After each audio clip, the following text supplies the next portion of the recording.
You're listening to Riding Retro Radio. I'm BTL, and this is the Riding Retro Radio Rundown, coming to you on Riding Retro Radio or on the YouTubes here in video form. We also have fancy, what I'm just going to call delay-o-vision here on the screen for people watching, where it's me in a corner, supposed to be in real time but slightly delayed, and we're just working through it. It's like a 2020 thing. We're accepting that for what it is, and we're just moving on.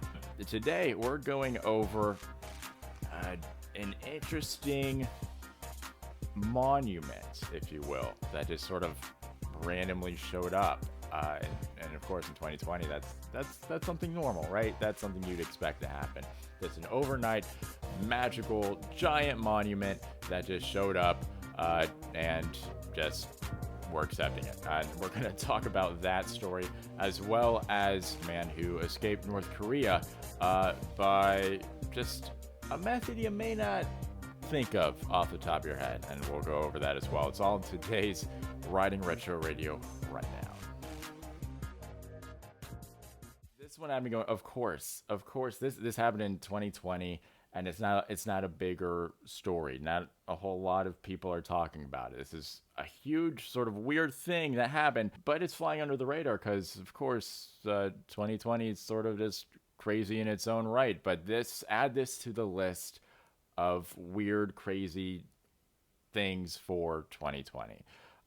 So this headline reads, "A large metal monolith mysteriously appears in the remote region of Utah's Red Rock Country." Yeah, so it just randomly showed up here. So here's a picture of it. Now, look at the caption right underneath it here. The monolith was discovered in rural Utah, but officials do not know its source or reason for being installed. Utah Department of Public Safety. So just to reiterate really quick here, the local Department of Public Safety has this random metal object just appear out of nowhere. And they're just casually like, yeah, it's there. We don't know why or how, but yeah, new monument. It's up in the park. How they even found it, I didn't know that this was something that was a thing. But they have just a casual, normal routine, apparently searching for sheep in a helicopter. Now, the helicopter pilot who found it said, quote, "That's been about the strangest thing that I've come across out here in all my years of flying." But what's interesting about this quote is that he, and I'm definitely over dissecting it a bit, but he says this is about the strangest thing that he's come across, meaning he has stories, and probably quite a few, of weird things he's seen out of his helicopter, where a random 12-foot tall metal monument in the middle of the country is just casually towards the top of his list. Now, officials say that planting a random 12-foot tall monument is in fact not legal. It is illegal to install structures or art without authorization on federally managed public lands, said the Utah Department of Public Safety in a statement, no matter what planet you're from. What? Is this article even real? Now, the Bureau of Land Management is assessing whether further investigation is necessary. Hey, Bob, what do you think of this random 10-foot tall metal object that just appeared here overnight? Oh, yeah, I mean, like, it's there. Not like we can move it, right? Guess not. Should we look into this? Maybe. The helicopter pilot has developed his own theory about it. Apparently, he thinks it has to be some kind of homage to the film 2001: A Space Odyssey, where prehistoric ape men are baffled by a similar monument found in the African desert. I guess just a casual art piece placed overnight in the middle of the country. No big deal. Oh, and by the way, that's where this story ends. That's the end of the article. So to summarize, out looking for sheep via helicopter, found a random 12-foot tall piece of polished metal. Department of Public Safety was like, yeah, beats us. And the Bureau of Land Management is like, we'll look into it. Maybe. Like, what? You're looking for sheep via helicopter.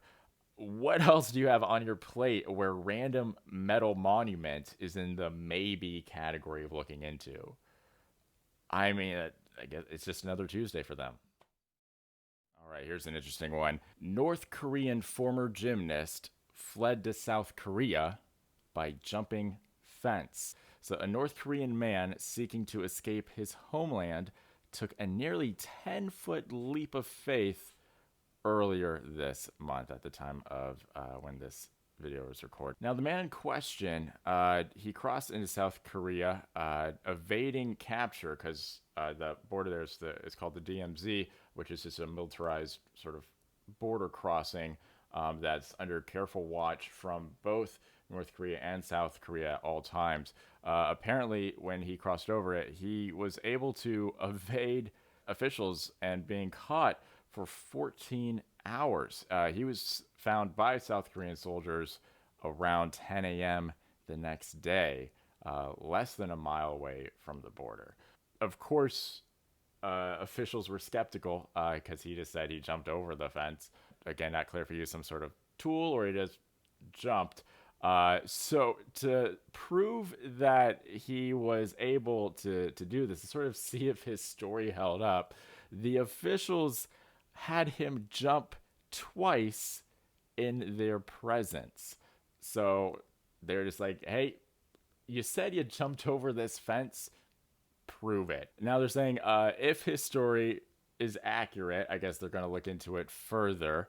That would mean that he managed to avoid detection by North Korean troops, evade landmines, and not trigger sensors. So these things are all over the place on the border there. And this guy's story is just that for now he just jumped. He just jumped over the fence. So thankfully, at the end of the story, this guy's okay. He made it through the border into South Korea. So just the way he did it is sort of just wild, but glad that he's okay and just trying to just move on from just the craziness that is North Korea.